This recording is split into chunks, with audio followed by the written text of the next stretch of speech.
Muito boa noite, meus amigos. Começando mais um vídeo aqui no canal, a gente vai falar sobre essa derrota desastrosa aí do povo argentino. Maurício Macri perdeu. Infelizmente, a chapa do Foro de São Paulo voltou ao poder. E talvez você esteja se perguntando, o que a Argentina tem a ver com o Brasil, meu Deus do céu? Se você ainda tiver nesse tipo de dimensão paralela, por favor, fica aqui no vídeo que você vai entender. Eu tenho certeza que a maioria das pessoas que me assistem aqui sabem o quanto isso pode influenciar na política nacional de outros países. A gente vai conversar sobre isso, a gente vai conversar sobre o que o presidente Bolsonaro deve fazer daqui em diante, enfim. Mas antes, não se esqueça de curtir, comentar e compartilhar para que esse vídeo alcance mais pessoas, para que o YouTube passe a recomendar mais os meus vídeos. Então, é só isso que eu peço a você. Só curte, comenta, compartilha, se inscreve se você tiver chegado aqui de paraquedas, não conheceu o canal. Muito prazer, me chamo Renan França, beleza? Muito obrigado, vamos lá. Maurício Macri perdeu a chapa da Cristina Kirchner, que era a antiga presidente, que é uma membro do Foro de São Paulo, todo mundo sabe disso. Enfim, nem precisa dizer qual que é o destino da Argentina daqui para frente. O Vinícius Pout, um deputado do Partido Novo, eu sei que a gente tem as nossas ressalvas com esse partido, mas esse camarada ele costuma falar algumas coisas bem interessantes. Ele disse o seguinte: o presidente eleito da Argentina anunciou congelamento de preços e aumento salarial de emergência como soluções para os altos índices de inflação no país. Você não precisa ser nenhum gênio na economia para saber que aumentar o salário mínimo da sua população numa canetada não resolve o problema de ninguém. Isso vai gerar aumento da inflação, isso vai fazer com que você passe a imprimir mais moeda, isso significa que o preço das coisas vai aumentar, então o seu poder de compra ele não aumenta de verdade, mesmo que o seu salário mínimo tenha aumentado. Mas a gente sabe que ele vai jogar isso aí pra galera. Olha só, entrei e aumentei o salário do pessoal, meu Deus, olha só que presidente bonzinho que eu sou. E fazendo aí uma economia aos moldes da economia planificada, congelando preços, colocando amarras no livre mercado, que a gente sabe que é o que traz prosperidade a uma nação. Então não é preciso dizer qual é o destino da Argentina. Todo mundo sabe que é Venezuela. Eles vão caminhar cada vez mais para se tornar uma Venezuela. E você veja bem, o povo argentino, ele não é um culpado, ele é uma vítima em toda essa situação. Pensa bem, o Brasil ele possui 200 milhões de habitantes. Quantos prêmios Nobel, por exemplo, o Brasil já ganhou? Que grande filósofo que não seja o Olavo de Carvalho, por exemplo, nós temos que exporta conhecimento para o mundo, que é tido como autor de algo sensacional, que todo mundo copia, não apenas tenta aprender com, que é no caso o Paulo Freire, né? O Paulo Freire todo mundo sabe que ele é citado aí por fora, não porque eles estão aprendendo com o Paulo Freire, porque é através do Paulo Freire que eles aprendem como nós somos. Então eles apenas querem aprender o nosso modo de viver, mas eles não querem aprender conosco. Vocês entendem qual que é a diferença? O brasileiro ele não possui nenhum grande pensador dessa forma. A gente não tem grandes cientistas, não tem grandes descobertas. Isso tudo é refletido também no campo intelectual. A gente não tem pessoas capacitadas aqui no Brasil, infelizmente, eu estou me colocando nesse meio. A lavagem cerebral esquerdista comigo foi durante anos. A maior parte da minha vida foi assim, infelizmente. Nós não temos cacife intelectual para combater essa gente, para combater toda essa esquerdalha que já estuda sobre essa guerra cultural há décadas, talvez há mais de um século. Isso porque nós temos 200 milhões de habitantes. O Olavo de Carvalho fala que é um fenômeno que nunca ocorreu em nenhuma parte da humanidade. Um país com tantos habitantes e não conseguir ter boas obras intelectuais. Agora você imagina a Argentina, que passou pelo mesmo processo de beatificação, de lavagem cerebral, de zumbificação que a gente passou aqui no Brasil, sendo que eles têm 1/4 da população que nós temos. Menos de 1/4. Eles não chegam a 50 milhões de habitantes. Todo mundo sabe que o protagonismo da América Latina é o Brasil. Depois desses fatos que eu narrei aqui para vocês, como é que a gente pode achar que a Argentina é culpada de alguma coisa? Eles são a vítima.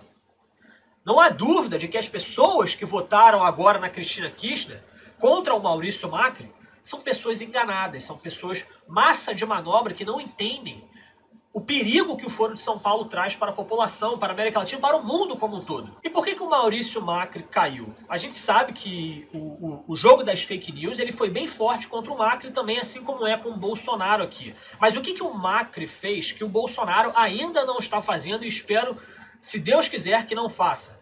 Maurício Macri, ele é... Você pode colocar ele mais ou menos como um Amoedo da vida. Ele é aquele cara que fala da economia liberal, mas ele acredita num bom debate, meu Deus. Ah, vamos falar sobre o bom debate de ideias, meu Deus do céu. Ah, você é esquerdista, você quer conversar comigo? Então vamos conversar. Agora me diz, como é que você faz um debate justo, sincero, limpo, com uma pessoa que defende uma ideologia que matou 100 milhões de pessoas da sua própria gente? Eu tô falando do comunismo, exatamente. Como é que você conversa abertamente com essa pessoa se você sabe que a cada 5 palavras, uma vai ser algum relativismo barato sobre a verdade? Não existe debate sincero com essas pessoas. Esse foi o maior erro do Maurício Macri. Ele tentou agradar todos os lados e acabou que não agradou nenhum deles. Aquele velho ditado, ele nunca foi mais verdadeiro. Não dá para agradar gregos e troianos. Ou você toma uma posição dura, que é como o Bolsonaro tomou durante as eleições, falando o PT é o mal desse país, o esquerdismo é o mal desse país, ou você faz como o Maurício Macri e como o Amoedo estava tentando fazer, por exemplo. Amoedo, ele dá uma de direita aí e tal, mas o partido dele é conivente com aquela agenda 2030 da ONU, que fala negócio de ideologia de gênero, de aquecimento global e que não sei mais o que. É uma pessoa completamente subserviente não apenas ao politicamente correto, mas ao globalismo. O globalismo janta esse camarada na hora da refeição, porque ele não consegue bater de frente. O Bolsonaro, ele realmente tomou o papel de protagonista que o Brasil tem que ter. É a última esperança da América Latina. Você pode ver o Chile, por exemplo, também. Olha só a palhaçada que é. O Bolsonaro foi falar lá sobre o Pinochet, não lembro mais ou menos essa história, mas aí a mulher do cara ficou toda ofendidinha, meu Deus do céu, o Bolsonaro tá falando o quê? Aí o presidente lá do Chile, o tal do Pinheira, foi sair em defesa da mulher, falando contra o Bolsonaro. Quer dizer, é um cara aí que estava vindo aí para lutar contra a esquerda, mas acabou subserviente ao politicamente correto, não consegue bater de frente com esses caras, porque tá jogando o jogo na regra deles. Ah, Bolsonaro, você não pode xingar o coleguinha. Daí o Bolsonaro vai lá e xinga, e os eleitores do Bolsonaro fazem o quê? É isso aí, Bolsonaro, vagabundo tem que se fuder mesmo. E daí, se isso acontece no Chile? Não, nós não podemos fazer isso, que não sei o quê. É que nem essa história aí do Bolsonaro não ter parabenizado o novo presidente argentino. Porra, o cara no discurso dele falou Lula livre. Ficou fazendo sinalzinho de L de Lula. O que significa você gritar Lula livre? O nosso sistema de justiça, o nosso sistema prisional, decidiu que esse camarada deveria estar preso. É Lula na cadeia. E daí o que o cara fala? Lula livre. Ele tá indo contra o quê? Ele tá indo contra os interesses brasileiros. Se a gente for colocar isso aqui numa briguinha de quinta série, quem começou foi o presidente da Argentina, que tá aqui atacando diretamente a nossa soberania, a nossa autonomia de decidir o nosso próprio processo de justiça. Bom, mas diante disso tudo, até porque cada um com seus problemas, a gente ajuda o quanto a gente pode, mas a verdade é que essa pica aí é pro argentino segurar. Agora eles vão ter que arcar com as consequências das suas próprias escolhas. Mas o que nós brasileiros, e principalmente o presidente Bolsonaro, o que nós podemos aprender com o que aconteceu na Argentina? O que o Macri tentou fazer? Ele tentou agradar todos, tentou fazer concessões. Ele falou, não, temos que fazer uma reforma da Previdência. Aí ficou nego lá enchendo o saco, batendo malho nele. Aí, não, acho que não vou fazer reformas não agora, porque tem isso e tal, nenhum direito a menos. A gente sabe que o Bolsonaro, ele não se rende à esquerda, principalmente quando se trata de PT, PSOL, PCdoB. Quando se trata desses caras, o Bolsonaro, ele desce o malho. Ele não mudou nem um pouco quanto a isso. Mas a verdade é que aqui no Brasil, o esquerdismo não é o nosso único problema. Nós temos aqui o que nós chamamos aí de centrão, de isentão. A gente não se rende, ou melhor, o Bolsonaro não se rende a intenção da esquerda de não aprovar reforma nenhuma, de que essa reforma vai tirar direito, de que o pobre vai morrer sem se aposentar e que não sei mais o que e tal. Mas e o que o Centrão está fazendo? Aprovando, por exemplo, pagamento de advogados com fundo partidário. Eu tenho certeza que nenhum cidadão de bem, e nem o próprio Bolsonaro, que é um cidadão de bem, eu tenho certeza que nenhum de nós aceitamos isso de bom grado. Foi uma concessão que o presidente Bolsonaro fez para que a reforma da Previdência fosse aceita. Beleza, isso é uma concessão, ao meu ver, necessária. É óbvio que se a gente tivesse um partido como o PSL bem organizado, talvez a gente não tivesse feito concessão nenhuma. Mas beleza, aprovamos a reforma da Previdência, mas nós vamos continuar fazendo concessões? Eu já falei isso em outros vídeos meus. O que aconteceu na Argentina agora é para exemplificar isso bem. A gente precisa aprovar a reforma da Previdência, reforma política, não sei mais o quê. quantas concessões mais estamos dispostos a fazer para que essas reformas passem. Todas essas reformas passando, o Brasil vai ficar, ó, um brinco na economia. Mas isso aí daí a gente acaba aprovando um projeto, por exemplo, onde a gente não consegue intervir, onde a gente tira poderes do presidente, por exemplo, e daí o Bolsonaro, que nem ele brincou naquela época falando que estavam querendo transformar ele numa rainha da Inglaterra. E se fizessem isso? Lembra que o Kim Kataguiri falou que a gente deveria começar a caminhar de um sistema presidencialista para um parlamentarista? Isso iria completamente inviabilizar o poder que o Bolsonaro tem como presidente. O que nós estamos dispostos a ceder a esses canalhas para que boas reformas passem? Então é essa a lição que a gente tem que aprender com a Argentina. A gente já fez a concessão necessária. Agora eu quero que o presidente bata de frente com o Congresso. Eu não quero mais que projetos merdas passem nesse país. Eu quero que os anseios do povo sejam beneficiados, sejam atendidos.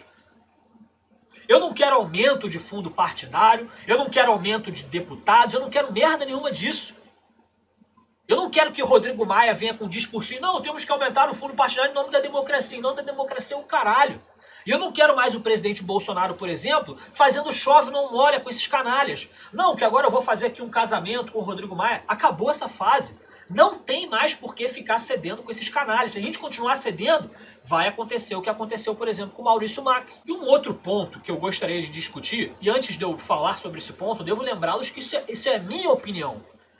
É a minha visão estratégica sobre como eu acho que o presidente deve lidar com o país. Se ele tomar uma atitude diferente da que eu estou dizendo, isso não significa que eu vou parar de apoiá-lo. Eu vou continuar apoiando incondicionalmente, na medida do possível, obviamente. Se ele falar que vai instaurar o comunismo, aí não tem como apoiar, mas eu sei que ele não vai fazer isso.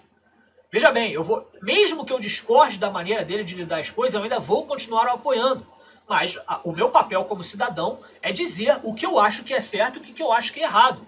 Eu acho que se o Bolsonaro continuar fazendo concessões em nome de boas reformas, não, o Brasil vai ter o mesmo destino da Argentina. A gente vai ter uma economia sólida para no futuro elegerem um Haddad da vida, ele colocar toda essa melhora econômica nas costas dele, falar que foi ele que fez, e daí eles começaram a roubar de novo, tudo em nome do movimento, tudo em nome da pátria grande, porque a América Latina toda em volta tá dando merda. O Chile já tá desestabilizando, já tá falando que o livre mercado lá que é o que tá causando tudo isso, é o liberalismo que tá fazendo isso. Agora o Foro de São Paulo voltou para a Argentina. Bolívia tá dando merda também. Que é o outro ponto que eu gostaria de tocar com vocês. O Bolsonaro, apesar de ele ter aprovado uma reforma sensacional, que é a reforma da Previdência, e estar fazendo outras diversas situações, o Olavo de Carvalho lembrou bem. Na esfera econômica administrativa, o Bolsonaro está mandando muito bem. Ó, Paulo Guedes, show de bola. Sérgio Moro também, ó, diminuição da criminalidade. Mas qual que é o papel do Brasil na América Latina? Você acha que o presidente Bolsonaro, por exemplo, tem que ajudar os países vizinhos a não deixarem o Foro de São Paulo engalfinhar, colocar suas patinhas de volta? O que o presidente Bolsonaro, o que o Brasil poderia ter feito para a Argentina para que o Foro de São Paulo não tivesse voltado para lá? O que a gente pode fazer pelo Chile? O que a gente pode fazer pela Bolívia? Talvez você esteja pensando que a gente já tenha problemas demais para se preocupar com os problemas dos outros. Mas a verdade é que se a gente estiver completamente rodeado de países que estão todos dominados pelo Foro de São Paulo, como é que a gente faz acordo econômico? Como é que a gente recebe apoio internacional para tomar decisões difíceis na hora de ingressar em certos grupos, por exemplo? Como é que a gente lida com toda a pressão que vai vir de fora, como, por exemplo, o camarada vence a eleição do país dele, que é a Argentina, e grita Lula livre? Olha só a influência que o Brasil tem sobre os outros mundos, sobre os outros países. Desculpa, isso aqui não é Dragon Ball Z não, porra. Só tem um mundo aqui, por enquanto, que a gente conhece. Olha o protagonismo que o Brasil tem na América Latina. O que o Bolsonaro poderia ter feito? O que o Brasil pode fazer para ajudar essa galera? Eu devo lembrar vocês, a Argentina é uma vítima. A Argentina é uma vítima. Eles têm menos de 1/4 da população brasileira e a população brasileira em si não conseguiu produzir merda nenhuma. A gente está começando agora. Um país com mais de 500 anos de vida, com mais de 200 milhões de pessoas, não tem um prêmio Nobel, não tem uma produção cultural decente, não tem um filósofo. quiçá Olavo de Carvalho, nada mais. Que grande livro é exportado por aí como uma grande obra literária, por exemplo? Que grande filme, que grande dramaturgia foi essa que o Brasil fez que não envolva favela e bandido? Por que o Brasil não tem um filme de terror decente, por exemplo? Por que o Brasil não tem capacidade para fazer um negócio desse? O que não falta no cenário do terror é filme clichê. Qualquer idiota consegue fazer um filme de terror decente, mesmo assim o Brasil não faz. Fica se subestimando a fazer filme de putaria e filme de favela. Produção do cultural do Brasil, zero. Porque tudo que foi fomentado aqui era só merda. E o que você acha que aconteceu na Argentina? Que sofreu do mesmo veneno, que sofreu os mesmos ataques covardes nas mentes das pessoas? A Argentina é uma vítima. E é dever do Brasil ajudar. Na medida do possível, obviamente. A gente arruma a nossa casa e ajuda como pode. Tá certo, pessoal? Esse é o recado que eu gostaria de passar. Não se esqueçam de curtir, comentar e compartilhar. Eu quero saber a opinião de vocês, principalmente sobre esse último ponto que eu levantei aqui no vídeo, beleza? Vocês fiquem com Deus e até o próximo vídeo.